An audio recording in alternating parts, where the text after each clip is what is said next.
ডাকসুর বিষয়টা আমরা আলাদা করে সাংবাদিক মহলের সাথে কথা বলতে চাই। খুব সংক্ষেপে যেটা বলতে চাই যে কারণ আমরা অত্যন্ত একটা সিস্টেম্যাটিক পদ্ধতিতে এই বিষয়টি নিয়ে এগোনোর চেষ্টা করছি।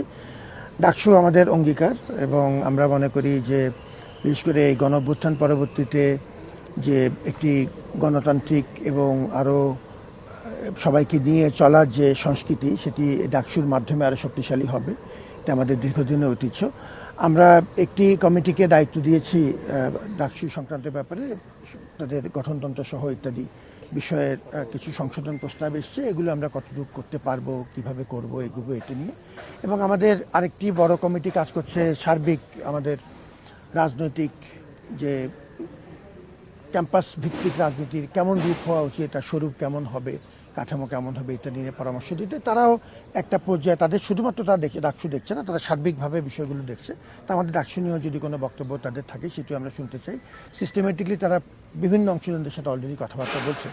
তাদের মতামত পাওয়ার পরে আমরা চিন্তা করব আরও মোটামুটি একটা সবার সাথে মিলে একটা সমঝোতার ভিত্তিতে একটা আনন্দমুখর পরিবেশে যেন আমরা এই কাজটি করতে পারি।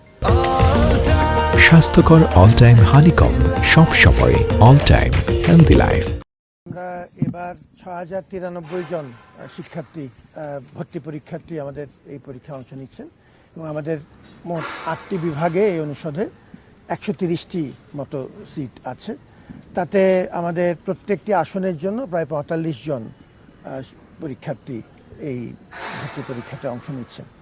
অত্যন্ত প্রতিযোগিতামূলক একটি পরীক্ষা। আমরা সবার শুভকামনা করি এবং আমরা চাই যে ঢাকা বিশ্ববিদ্যালয়ের প্রতি সর্বজনতার যে আকর্ষণ এবং যে মমতা সেটা যেন অক্ষুণ্ণ থাকে। এবার আমরা একটি পরিবর্তিত পরিস্থিতিতে এই ভর্তি পরীক্ষার আয়োজন করেছি। চেষ্টা করছি শৃঙ্খলা যতটুকু সম্ভব ফিরিয়ে আনতে। ছাত্র জনতা গণ অভ্যুত্থান পরবর্তী বাংলাদেশে যে নতুন সম্ভাবনা, সুযোগ তৈরি হয়েছে বিভিন্ন ক্ষেত্রে, এই ভর্তি পরীক্ষা সহ প্রতিটি আয়োজনে আমরা চাই যে শৃঙ্খলা থাকুক এবং আমরা যতদূর সম্ভব একটু পুরো বিষয়টাকে নতুন করে ভাবছি, নতুন করে দেখার চেষ্টা করছি। তো আমরা সবাই সহযোগিতা চাই। এই বিশ্ববিদ্যালয়ের অনেক রকম চ্যালেঞ্জের মধ্য দিয়ে সারা দেশ যেমন যাচ্ছে, অনেক রকম চ্যালেঞ্জের মধ্য দিয়ে এখন আমরা যাচ্ছি এবং আমাদের সবার ঐক্য ধরে রাখা দরকার। সাংবাদিক মহল সহ আমরা সারা দেশবাসীর সহযোগিতা চাই।